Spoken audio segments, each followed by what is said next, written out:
अस्सलामुअलैकुम एवरीवन। आज हमारा थ्योरम है R with usual metric space is complete. ठीक है, हमें आर को कंप्लीट जो है कंप्लीट स्पेस प्रूव करना है। सो कंप्लीट प्रूव करने के लिए हमने क्या चीज़ प्रूव करनी पड़ेगी हमें, दैट एवरी सब sequence of Kashi sequence is convergent. ठीक है, हम आर की हम आर में से कॉशी सीक्वेंस लेंगे, फिर उसकी सब सीक्वेंस को अगर हम जो है कन्वर्जेंट प्रूव कर दें, हर सब सीक्वेंस को अगर हम कन्वर्जेंट प्रूव कर दें तो हमारा ये थ्योरम जो है प्रूव हो जाएगा। तो हमने एक कॉशी सीक्वेंस ले लिया है X N where N is equal to 1 to infinity। ठीक है, ये हमने एक कॉशी सीक्वेंस ले ली है आर में से। Then by definition of Cauchy sequence, for a given epsilon greater than 0, there exists n naught belongs to natural number such that distance between any two elements of this convergent Cauchy sequence ठीक है is less than epsilon। इस Cauchy sequence के अगर हम दो terms का distance लें तो वो एप्सिलॉन क्या था, ग्रेटर देन ज़ीरो, कोई भी positive number. M and N are greater than or equal to N not, और एन नॉट कहाँ से बिलोंग करता था, नेचुरल नंबर से। तो इसे हमने इक्वेशन 1 का नाम दे दिया। अच्छा, अगर अभी हमें चाहिए इसकी सब सीक्वेंस, तो पहले हम देख लेते हैं कि अगर हम एप्सिलॉन की वैल्यू 1/2 कर दें, एप्सिलॉन फिक्स कर दें, तो हमारा जो ये N not smallest natural number, ठीक है, जिसके ऊपर ये कंडीशन 1 ये होल्ड करेगी, वो हमारा कौन सा हो जाएगा, एन नॉट। ठीक है, हमने उसे एन नॉट का नाम दे दिया। सिमिलरली अगर हम एप्सिलॉन को चेंज करेंगे 1/2², पहले 2 की पावर 1 हमने ले ली, अब हमने 1/2 की पावर 2 ले ली। इसके लिए हमने कह दिया smallest natural number for which this condition hold, ठीक है, वो क्या है, n1 है। ठीक है, इसी तरह 1/2 की पावर 3 अगर हम एप्सिलॉन लेंगे तो n2 हो जाएगा, and up to so on ई। अगर हम 1/2 की पावर k+1 ले लेंगे तो उसके लिए स्मॉलेस्ट नेचुरल नंबर क्या हो जाएगा, n की पावर k। इसको हम समझने के लिए एक एग्जांपल ले लेते हैं। जैसे हमारे पास एक ये सीक्वेंस है, ठीक है, xn is equal to 1/n, ये हमारे पास एक सीक्वेंस है। अगर हम एप्सिलॉन की वैल्यू फिक्स कर देते हैं 1/2, तो डिस्टेंस ले लेते हैं xn का less than epsilon 1/m minus 1/n usual metric space. हमने पहले ही कहा था यूजुअल मैट्रिक स्पेस, तो ये हमने ले लिया, तो इनको अलग-अलग कर लिया है। और 1/2 को हम क्या लिख सकते हैं, 1/4 + 1/4, ये 1/2 ही आ जाएगा। ठीक है, तो इसी तरह सॉल्व करते हुए हमारे पास m भी ग्रेटर देन 4 आ गया और n भी ग्रेटर देन 4 आ गया, and m and n are greater than 4। ठीक है, हमारे पास क्या चीज़ गिवन थी, m and n greater than or equal to n not. ठीक है, तो इक्वल टू के लिए हम क्योंकि ये m और n 4 से ग्रेटर हैं, ठीक है, 4 के इक्वल नहीं है, तो 4 से ग्रेटर नेचुरल नंबर लेंगे तो वो 5 आ जाएगा। ठीक है, तो m and n greater than or equal to 5, ये हमारा आ गया n नॉट व्हेन हमारा एप्सिलॉन क्या था, 1/2 की पावर 1। सिमिलरली इसी सीक्वेंस में अगर हम एप्सिलॉन 1/2 की पावर 2 ले लें तो 1/m + 1/n, और सिमिलरली इसी तरह क्या आ जाएगा, m और n greater than or equal to n 9। ठीक है, ये आ गया हमारे पास n1।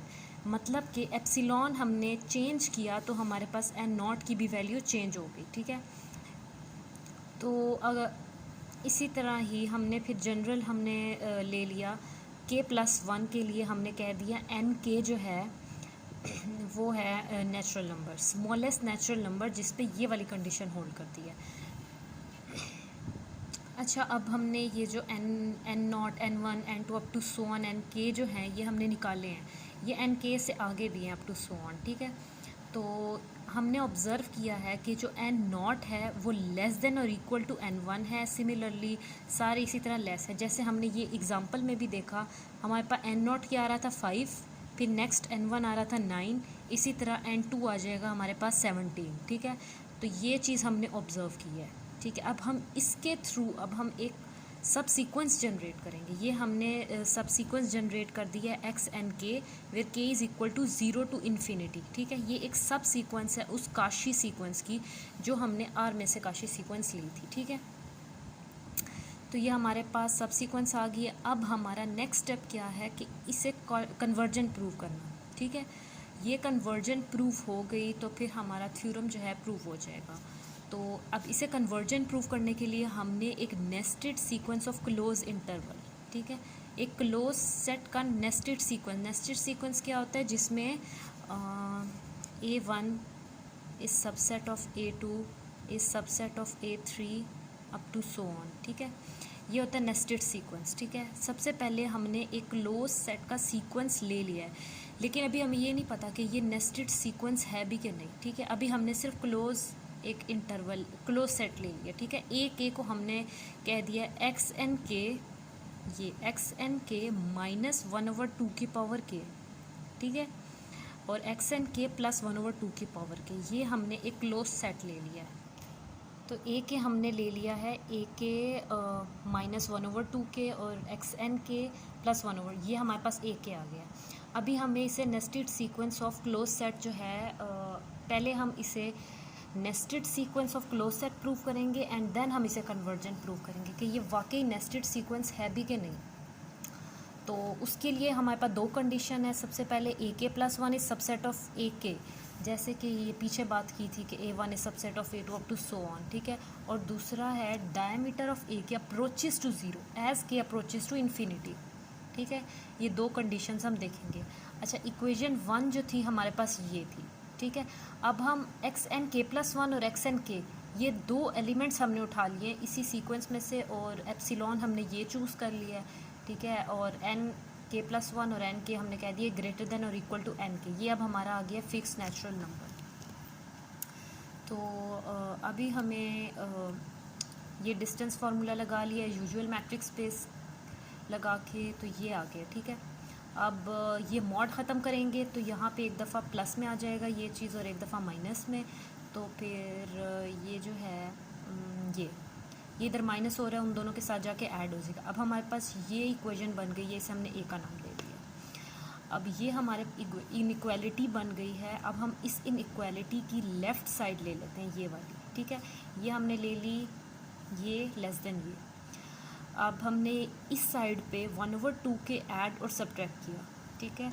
और इन दोनों को फिर सॉल्व करके ये देखें, -1/2 की पावर k +1 + 1/2 की पावर k, ये 1/2 की पावर k कॉमन ले लिया तो -1/2 + 1, तो ये हो गया ये 1/2 की पावर k + 1। यहाँ पे हमने 1/2 की पावर k + 1 लिख दिया, ये ऐसे ही, और लेस देन ये। अब ये चीज़ सब ये प्लस हो रही है, ये उधर जाके माइनस हो जाएगी, तो ये हमारे पास बन गई। हमने इसकी लेफ़्ट साइड को सॉल्व करके अब हमने ये चीज़ बना ली, इसे हमने इक्वेशन B का नाम दे दिया, ठीक है। ये कैसे बनी है, ये चीज़ ऐसे आ गई ये, और जाहिर सी बात है कि ये जो है लेस होगा XNK +1 से। इसमें से कुछ सब्ट्रैक्ट हो रहा है ना, इसका ये एप्सिलॉन सब्ट्रैक्ट हो रहा है, इसमें तो नहीं हो रहा, तो ये ऑब्वियसली ग्रेटर ही होगा। अच्छा, अभी हम इसे हमने B इक्वेशन का नाम दे दिया। अब हम इसकी राइट साइड को, इस A इक्वेशन की अब हम राइट साइड को सॉल्व करेंगे। फिर हम दोनों जो हमारे पास सॉल्यूशन आएगा ये और नेक्स्ट जो हम सॉल्व करके निकालेंगे, फिर हम उन दोनों को कंबाइन करेंगे। नाउ अब हमने उसकी राइट साइड ले ली है जो कि ये थी, ठीक है। अब इसे भी हमने उसी तरह ही सॉल्व करना है, -1/2 ऐड और सब्ट्रैक्ट किया, और इसमें हमने ये इन दोनों को जो है सॉल्व किया, ठीक है। तो अब हमारे पास -1/2 की पावर k +1 आया, ठीक है। पहले हमारे पास प्लस आया था, अब माइनस आ गया, तो ये हमने यहाँ पे लिख दिया। अब ये हमारे पास बन गई है ऐसे, ये चीज़ उधर चली गई है सिंपल, और ये ऐसे, इसे हमने C इक्वेशन का नाम दे दिया। अब जो हमारे पास इक्वेशन B बनी थी और C बनी थी, उन दोनों को हमने कंबाइन कर दिया और हमने ये चीज़ लिख दिया, ठीक है। हमारी पिछली इक्वेशन जो बनी थी वो यहाँ तक थी, ठीक है। अब हमने इसके आगे ये लिख दिया, क्योंकि वो वाली इक्वेशन यहाँ तक, ये आगे किससे लेस थी, XNK +1। ये हमने लिखा था ना कि इसको छोड़ के हमने ये लिखा था कि ये इज़ लेस देन XNK +1, ठीक है। तो XNK +1 फिर लेस हो जाएगा जब उसमें 1/2 के +1 ऐड कर देंगे, ठीक है। तो उस चीज़ को हमने बीच में से निकाल दिया और इस इक्वेशन को और पिछली वाली को कंबाइन करके ये हमारी इक्वेशन D बन गई है। तो अब हम इक्वेशन D को ऐसे लिख सकते हैं, इसमें से हमारे दो इंटरवल्स बन रहे हैं, एक तो AK -1/2 के, एक ये और एक ये इंटरवल बन रहा है, क्लोज इंटरवल। और एक ये इंटरवल बन रहा है। तो ये हमारे पास एक ये जो है क्लोज सेट बन गया और एक ये इसको हम AK+1 कहेंगे, इस वाले को AK+1 ये हमने लिख लिया, और ये वाला बन जाएगा AK+1 और AK, ये हमारे पास दो जो हैं क्लोज सेट्स बन गए हैं। जैसे ये कैसे बने, जैसे हम इसको एक एग्जांपल ले लेते हैं, -3 less than -2 less than 2 less than 3, ठीक है। इसको हम ऐसे लिख सकते हैं कि ये वाला close set is subset of ये वाला क्लोज सेट, ठीक है। ये वाला close set is subset of this close set. इसी तरह अब हम इक्वेशन डी भी चूँकि ऐसी ही है तो हम इसको लिख सकते हैं कि AK+1 ये जो है इस सबसेट ऑफ AK, ये हमने लिख दी, जो कि हमारी क्या थी, हमारी कंडीशन 1 थी, nested sequence of close interval prove करने की पहली कंडीशन थी। पहली कंडीशन जो है वो प्रूव हो चुकी है। अब हम अपनी दूसरी कंडीशन की तरफ चलते हैं, जो कि थी diameter of AK is equal to, मतलब कि approaches to zero as K approaches to infinity. तो डायमीटर ऑफ AK हमें पता है कि इसके इक्वल है supremum of distance between 2 points, ठीक है। तो where X and Y belongs to AK, उसी सीक्वेंस से, नेस्टेड सीक्वेंस से। तो अब सुप्रीमम और ये डिस्टेंस फार्मूला हम AK ले रहे हैं ना, AK हमारे पास ये था, तो इसी के ही हमने ये दोनों उठा के लिख दिए हैं, और इस पे हम यूजुअल मैट्रिक्स स्पेस अप्लाई करेंगे तो ये और ये कैंसिल हो रहा है। तो ये हमारे पास आ गया है सुप्रीमम ऑफ, ये 2 टाइम्स हो गया, 2 नीचे जाके माइनस हो गया, तो फाइनली हमारे पास डायामीटर क्या आ गया, AK इज इक्वल टू 1/2 की पावर K-1। तो अगर हम K को इन्फिनिटी तक अप्रोच करवाएं तो हमारा ये इन्फिनिटी, तो 1/∞ 0, डायामीटर फिर किसको अप्रोच करेगा, 0 को, ठीक है।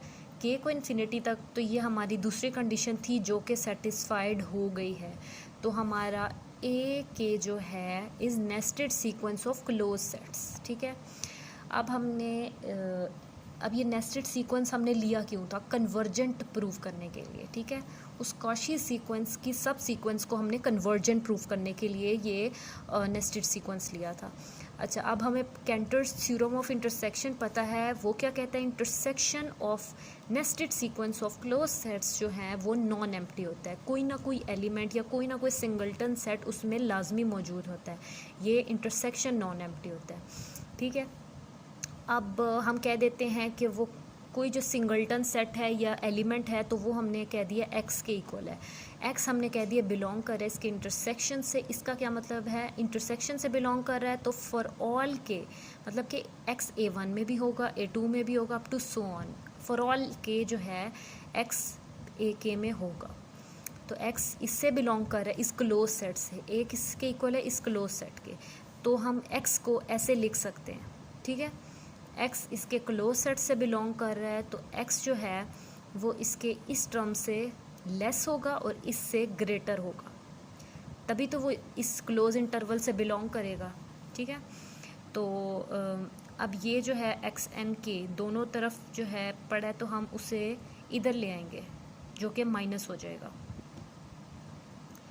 XN के इधर आ गया है, तो हमारे पास ये बन गया है, जिसे हम एब्सोल्यूट की फॉर्म में लिख देंगे, तो X minus XN is less than 1/2 की पावर K। तो अब हमें पता है ये किसके इक्वल है, distance between X and XN, ठीक है। अब X और XN का डिस्टेंस ले, या XN और X का लें, वो दोनों सेम होंगे, ठीक है। मैट्रिक्स स्पेस की प्रॉपर्टी भी है, सेकंड प्रॉपर्टी। अच्छा, तो अब ये हो गया है लेस देन एप्सिलॉन, इसे हमने एप्सिलॉन के इक्वल कर दिया, ये हमारा लेस देन एप्सिलॉन हो गया। तो XN के अप्रोच कर रहा है X को एज N के अप्रोचेस टू इन्फिनिटी।